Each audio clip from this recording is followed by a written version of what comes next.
Within the first page of Crime and Punishment, we are introduced to the seeds of what would become Raskolnikov's justification for murder. Quote, yes, man has it all in his hands, then lets it slip through his fingers from sheer cowardice. Raskolnikov fancies himself a man who can move beyond this cowardice to a state of true greatness, who can take what is rightfully his and be justified in his evil doings because of the prosperity they will eventually bring to a larger number of people. He believes that strength is acquired by strength and that he must step over his violence and trifles of guilt and hesitance to a place of extraordinary achievement. To use this verb, step over, is a conscious choice by Dostoevsky, and it's repeated throughout the text. The word in Russian also means crime, as in crime and punishment. Dostoevsky uses a boundary that characters must decide if they want to step over as a symbolic representation of a moral dilemma. Raskolnikov's dilemma is obvious, but we also see this symbol of a boundary in Dunya's story when she has to decide if she wants to marry Lushin, and in Svidrigailov, when he steps over a boundary and attempts to bribe Dunya into marriage or sex. But I'm getting ahead of myself. In this three-part analysis, yeah, you heard that right, I'll break down most of the key characters in Crime and Punishment, and how Dostoevsky uses them to hammer, or axe, home his message that philosophies and ideologies are not inherently just or correct. One must use caution when making blanket statements about them. And critical thought, intuition, and self-reliance are key tools in forming one's worldview. This video will focus on Raskolnikov and Sonya.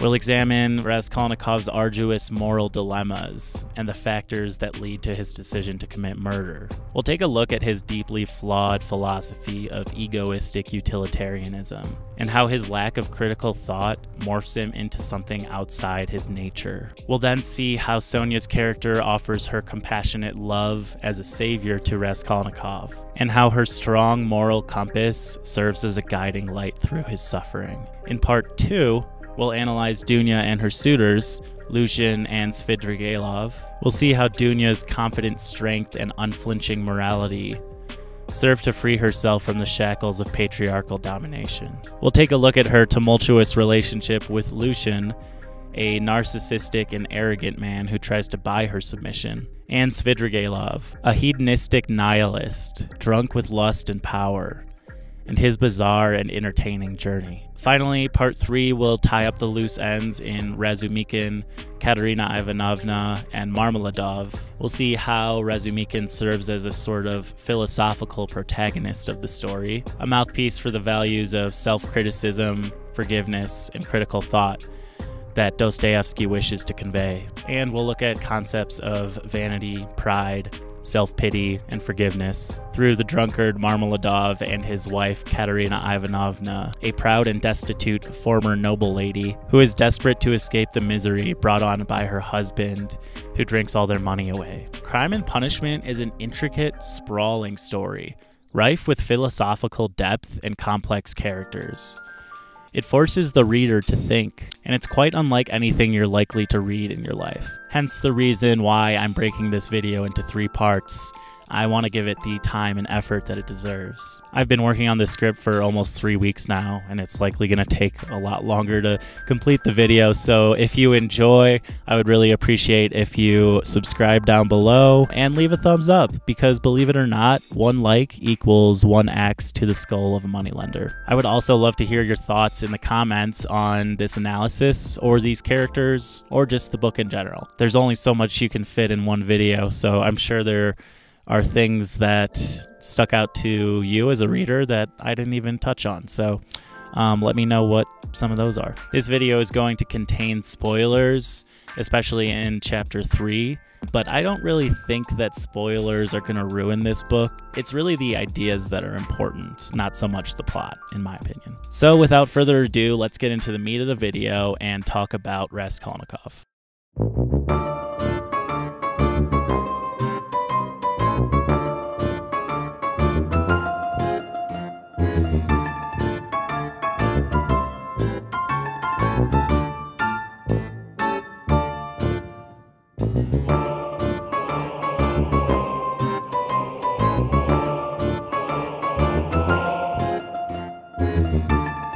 Let's start by dissecting Raskolnikov's theory of what I'm calling egoistic utilitarianism. It's quite a ridiculous theory, full of holes and logical fallacies. But strangely, though Raskolnikov thinks himself in circles over the 80 pages leading up to the murder of the moneylender, he doesn't really think critically about whether what he's doing makes any real sense. He only seems interested in convincing himself to commit evil through shallow ideology and philosophical blanket statements. To understand what I mean by that, let's look at the two parts of egoistic utilitarianism, starting with utilitarianism.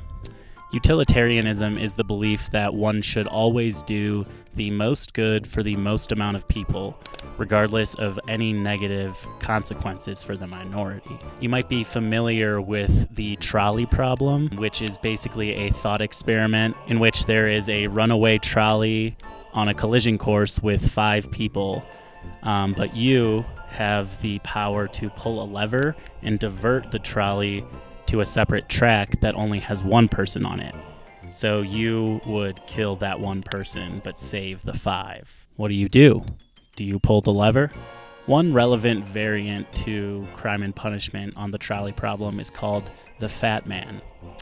Now, it's a little bit silly, so bear with me. So this is a very similar situation to the trolley problem, but instead of pulling a lever, you have the power to push a very fat man to his death in front of the 5 people, thereby stopping the trolley because he's so fat.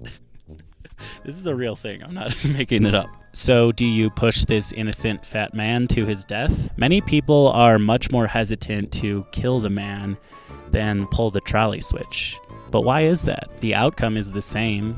1 person dies instead of 5, but it seems that actually committing the act of killing the man is key. The person who dies in the trolley problem lever example feels more like a side effect than a direct result of your actions.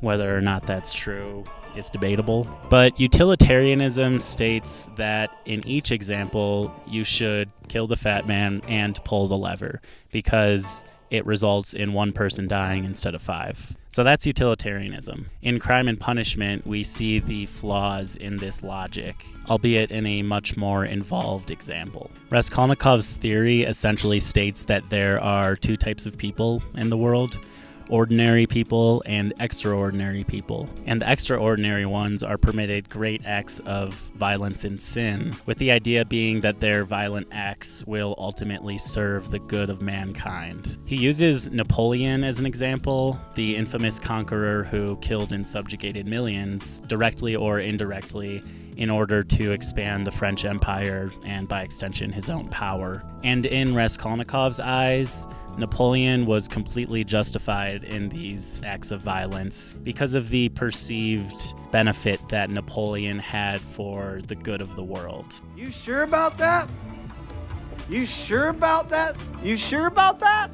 Quote, "I merely suggested that an extraordinary man has the right, that is, not an official right, but his own right, to allow his conscience to step over certain obstacles, and then only in the event that the fulfillment of his idea, sometimes perhaps salutary for the whole of mankind, calls for it." The egoism aspect of Raskolnikov's egoistic utilitarianism refers to him clearly thinking that he is one of these extraordinary men. Quote, "He was very poor and somehow haughtily proud and unsociable, as though he were keeping something to himself. It seemed to some of his friends that he looked upon all of them as children from above, as though he were ahead of them all in development, knowledge, and in convictions, and that he regarded their convictions and interests as something inferior." Raskolnikov gives several other hypothetical thought experiments to support his theory, saying that, for instance, if Isaac Newton's accomplishments could have only been achieved by harming 1 or 10 or 100 people, he would be completely justified in doing that. Quote, "Newton should have the right to kill anyone he pleases, whomever happens along, or to steal from the market every day. because his scientific discoveries will help countless people in the long run. Other characters in the novel, such as Razumikin, are disgusted by Raskolnikov's permissiveness of bloodshed. But Raskolnikov turns his nose up at these objections, saying that it's nothing compared to society's, quote, banishments, prisons, court investigators, and hard labor camps. These arguments are the crux of Raskolnikov's theory for why he not only can, but should, kill the old crone and steal money from her to kickstart his career. And it doesn't take a genius to point out the flaws and fallacies in his argument. Chiefly, all of his reasoning is hypothetical, and several factors can and do throw a wrench in it. For his egoistic utilitarianism to be true, Raskolnikov must be one of these extraordinary humans, which he himself identifies are no more than 1 in 1,000. Not only must he be extraordinary, he must also be lucky and have things go his way in his career, to reach a level of power where he can realistically impact the lives of many. This, of course, is a massive if, but the bigger if, in my opinion, is whether Raskolnikov would even want to help people when he achieves power. Throughout the novel, Raskolnikov is constantly irritated with those around him, people that are just trying to help him, and often looks on complete strangers with contempt. Quote, "One insurmountable tension was gaining possession of him almost minute by minute. It was a certain boundless, almost physical loathing for everything he met or saw around him, an obstinate, spiteful, hate-filled loathing. All the people he met were repulsive to him. Their faces, their walk, their movements were repulsive. If anyone would have spoken to him, he probably would have just spat at him, bitten him." Then there's the false equivalency of Raskolnikov saying that because banishments and hard labor camps, etc. exist, that murder is nothing. This is known as the red herring fallacy, introducing an irrelevant argument to distract focus from the point at hand. It's like saying that because Israel is committing genocide in Palestine, I'm gonna steal my neighbor's car and burn down his house. The two things have nothing to do with one another. On top of all this, Raskolnikov believes that most of the benefactors and founders of mankind were completely justified in their bloodshed. Now, call me crazy, but I don't think that imperialists deserve a free pass for war crimes just because they instituted some reform or another in their empire. Seeing the way that Raskolnikov speaks of people might convince you up front that he is after an ego-driven lust for power rather than altruism. And while this does turn out to be true, it's somewhat more complex than that. Because Raskolnikov is actually somewhat altruistic. We see him give his last 20 rubles to Katerina Ivanovna when her husband dies for his funeral. We see him rescue a drunk girl from a man who is clearly trying to take advantage of her. And of course, we can't forget about Raskolnikov's dream. In this dream, Raskolnikov is 7 and accompanied by his father as he walks by a tavern brimming with drunks. One of these drunks is named Mikolka, and he wants to give several folks a ride in his carriage, which is pulled by a very old, quote, little runt of a mare, who Mikolka says is not worth the feed. He begins whipping the mare, laughing and yelling to the crowd, "She's damn well going to gallop." Rodya rushes to the horse and sees them lashing her on the eyes. Quote, "He is crying, his heart is in his throat, the tears are flowing. One of the whips grazes his face, but he does not feel it. When the mare won't gallop, Mikolka takes a shaft from his cart and starts beating her, trying to kill her. Then a crowbar. Other drunks grab sticks, whips, shafts, and together they beat the mare to death. But little Raskolnikov is beside himself. Quote, "With a shout he tears through the crowd to the gray horse, throws his arms around her dead, bleeding muzzle, kisses it, and kisses her eyes and mouth. Then he suddenly jumps up and in a frenzy flies at Mikolka with his little fists. As his dad carries him away, Raskolnikov wakes from his sleep, terrified and trembling like a leaf. He immediately relates the dream to his present situation. Quote, "Can it be that I will really take an axe and hit her on the head and smash her skull? slip in the sticky, warm blood, break the lock and steal and tremble and hide, all covered in blood. Lord, can it be? This dream is a symbolic representation of the other side of his psychology. The side that knows what he is about to do is wrong. The side that helps people, that feels pity, of his heart that is not capable of the torment and turmoil coming for him. Just like Mikulka forces the mare to pull the cart, so too does Raskolnikov force himself to go against this side of his psychology. The name Raskolnikov comes from the Russian word Raskol, which means schism, to split. And Razumikin recognizes this split psychology of Raskolnikov. Quote, he is sullen, gloomy, arrogant, proud, recently, and maybe much earlier, insecure and hypochondriac. Magnanimous and kind, doesn't like voicing his feelings, at times just inhumanly cold and callous. As if there were really opposite characters in him, changing places with each other. After a good deal of justification and dilemma, oscillating between being convinced he could never endure the crime, then chastising himself for his lack of courage, Raskolnikov does eventually commit the murder. But things take a wrong turn when the moneylender's sister, Lisaveta, shows up and finds her sister sprawled on the floor, blood pooled around her smashed skull. Raskolnikov, seeing no other choice, caves in Lisaveta's skull with his axe.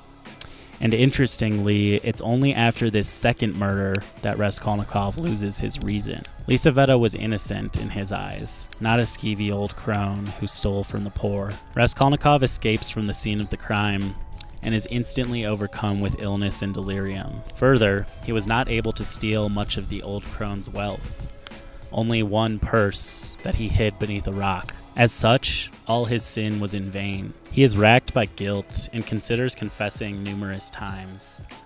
This predicament is what drives the plot forward through the rest of the novel, though there are several subplots and key characters that we'll dissect in later analyses. But luckily for Raskolnikov, he discovers salvation through Sonya and her god, and the love experienced through both.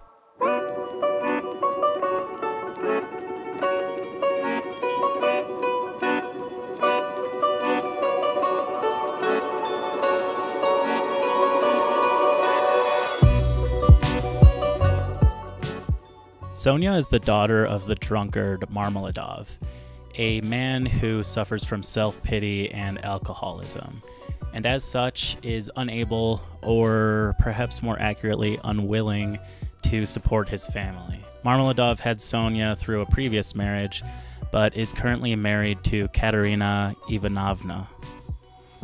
I think that's how you say it. Ivanovna? I don't know. We'll unpack both of these characters fully in part 3. But for now, I would like to focus on Sonya. Because of the Marmeladov family's destitution and her parents' selfishness, Sonya is forced to become a prostitute to support her family. After her first night as a prostitute, quote, Sonya came home after 8, silently laid 30 rubles on the table in front of Katerina Ivanovna. Not a word of it, not even a glance. She just took our big green flannel shawl. We have this one flannel shawl for all of us, covered her head and face with it completely, and lay down on her bed, face to the wall. Only her little shoulders and her whole body kept trembling. This trauma and the implied subsequent traumas are heartbreaking to read. And though we never see Sonya's personality before she becomes a prostitute, her meekness, fear, and shame are plain as day, and one can infer where those traits come from. Despite her trauma and the constant shaming and disrespect due to her social standing, Sonya nevertheless maintains a level of innocence and moral integrity. She's the archetypal biblical woman, self-sacrificial for the good of her family. As Sonya says, quote, "We are all one, we live as one." Whether Dostoevsky intended it or not, Sonya works well as a commentary on the male-dominated culture that she lives in. We seldom see things through her eyes, but through the eyes of the men who have power over her.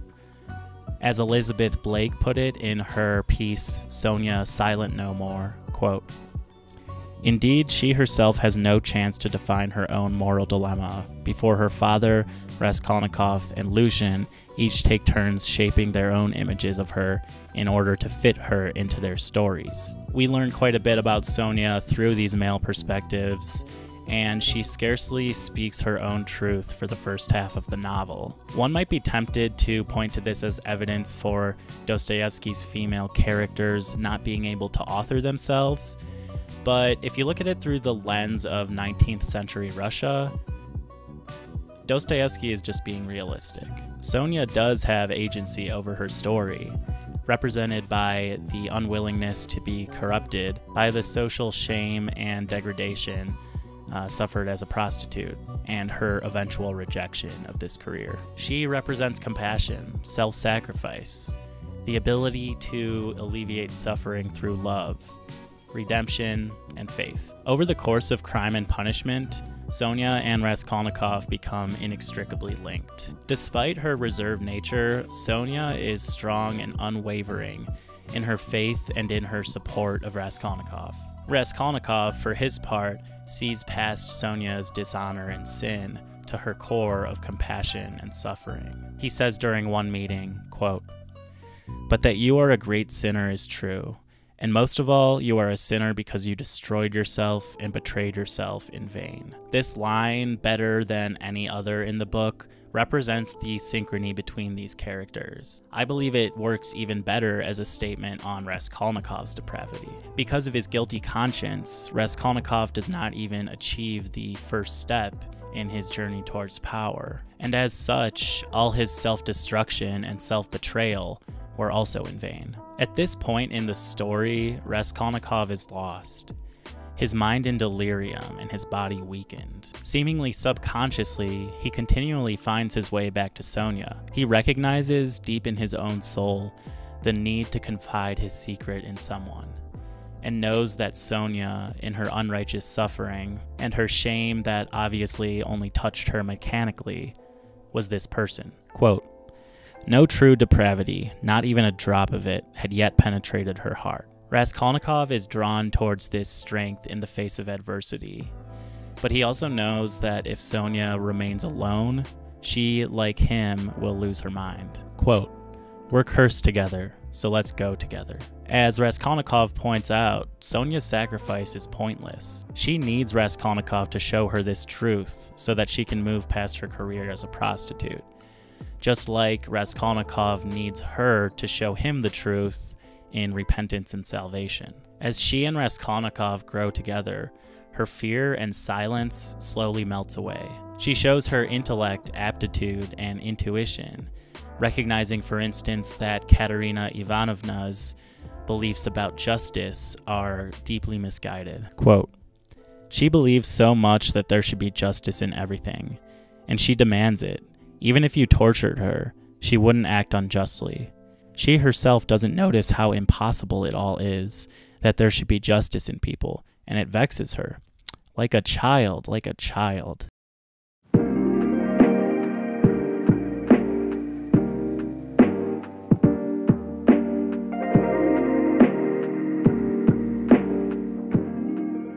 Three-quarters of the way into Crime and Punishment, we reach a turning point for Raskolnikov. He shows up at Sonya's apartment, overcome with fear and powerlessness. He debates in his head whether or not to confess to Sonya, but it soon becomes clear that this decision comes from outside his consciousness. Raskolnikov, in his typical manner, presents a hypothetical scenario, a thought experiment, to Sonya. This deflection is an attempt to skate around the matter at hand, and Sonya sees right through it. Quote, "Why such empty questions? How could it come about that it should depend on my decision? And who put me here to judge who is to live and who is not to live?" Sonya effectively dismantles Raskolnikov's ideology in just a few words, and he immediately abandons his affectedly insolent and powerlessly challenging tone. But when he finally does confess, Sonya, in her love and compassion, and despite having been friends with Lisaveta, accepts Raskolnikov and indeed pities his suffering. Quote, "All at once, as if pierced, she gave a start, cried out, and not knowing why, threw herself on her knees before him. What have you done to yourself?" she said desperately, and jumping up from her knees, threw herself around his neck, embraced him, and pressed him very, very tightly in her arms. After Sonya questions him further, Raskolnikov abandons his rational egoism and recognizes that it wasn't the true reason for his murder. He explains to Sonya, quote, "Suppose that I'm vain, jealous, spiteful, loathsome, vengeful, well, and perhaps also inclined to madness. I realized, Sonya, that power is given only to the one who dares to reach out and take it. I wanted to dare, Sonya. I simply killed for myself alone. And whether I would later become anyone's benefactor or would live my life like a spider, catching everyone in my web and sucking the life sap out of everyone, should at that moment have made no difference to me." So here the truth comes out. Raskolnikov didn't kill for money or even altruism. He killed for power. He killed for ego.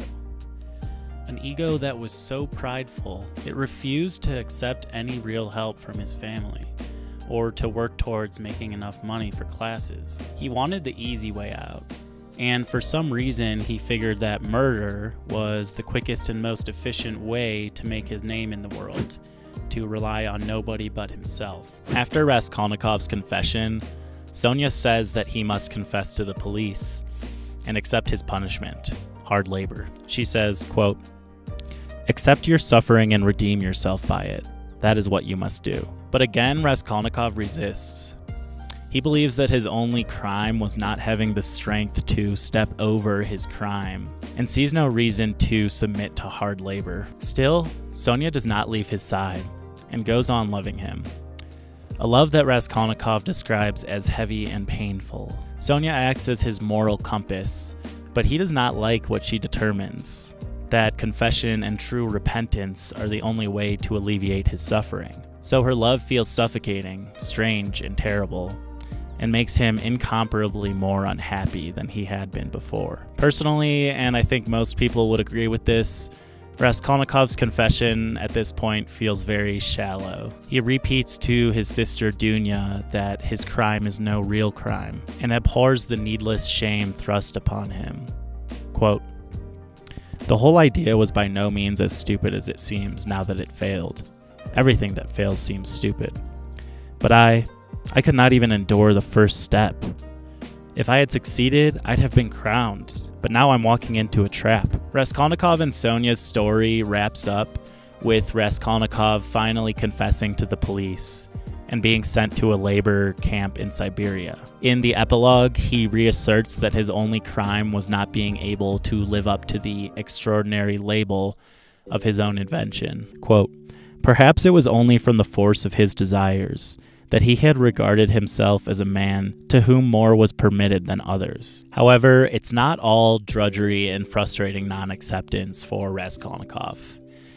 As we've seen throughout the novel, he lies quite a bit, even when thinking to himself. And in the very last few pages, we see an outpouring of true love for Sonya, and a realization that her convictions can also be his convictions. He embraces her knees and, quote, "In those pale, sick faces there already shone the dawn of a renewed future, a complete resurrection into a new life. They were resurrected by love. The heart of each held infinite sources of life for the heart of the other." I really love that quote. It's so poetic and beautiful. These two characters' journeys I would like to sum up with a quote from the song Love, Love, Love by the Mountain Goats. Excellent song, would definitely recommend checking it out. And it really speaks to the redemptive power of love. And it uses Raskolnikov as an example. So here's the quote. "Raskolnikov felt sick, but he couldn't say why, when he saw his face reflected in his victim's twinkling eye. Some things you'll do for money, and some you'll do for fun, but the things you do for love are going to come back to you one by one. Love, love is gonna lead you by the hand into a white and soundless place." It sounds a lot better when the singer does it, but I don't think I can play it because of copyright. Though we never get clarity on whether Raskolnikov truly repents his sins, we do see him embrace the Bible given to him by Sonya. Fyodor Dostoevsky was a staunch Eastern Orthodox Christian, and the Christian themes of rebirth and redemption are represented throughout the novel in the story of the rising of Lazarus, a biblical story in which a man who has been dead 4 days is resurrected by Jesus. This biblical story you could do an entire video about. There's so much to break down, but, you know, I can only do so many things. I'm just one guy. Also, not the most interesting part of the novel for me. But the story is mentioned in the last few pages of the novel, and I think that serves as a sort of representation that Raskolnikov's sins have been forgiven. And though he may still hold misguided views, the love of God and Sonya have saved him from ruin and a lifetime of endless suffering. He abandons his myth of self-importance. He gives up his right to power, and his colossal ego has shrunk down to a manageable arrogance. Sonya leaves her destitute career as a prostitute, finds peace in Siberia, and love through Raskolnikov.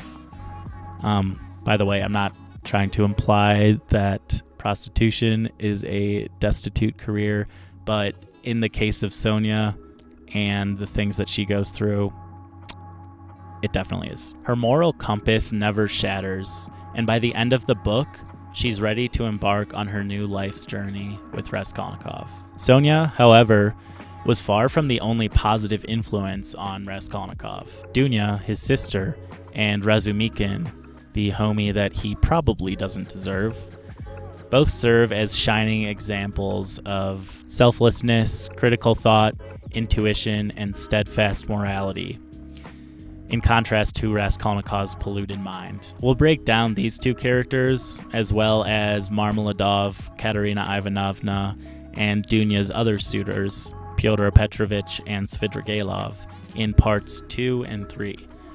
So be sure to subscribe so that you can see when those come out. And that is it for this video. I do hope you enjoyed. Please let me know in the comments what you thought of this analysis. If you have any other thoughts on these characters, I would love to hear them. I really want the comments of my videos to be a place for discussion and critique, so please don't hesitate. While you're here, you might as well just check out my other videos. I got videos on books, movies, meditation, all sorts of stuff. Yeah, this is a video essay channel, if you didn't realize. Next up is going to be, well, obviously parts 2 and 3, and then I'm also working on The Dispossessed by Ursula K. Le Guin, which is one of my favorite books, maybe my favorite book of all time. So that's going to be a banger video. I'm excited for that.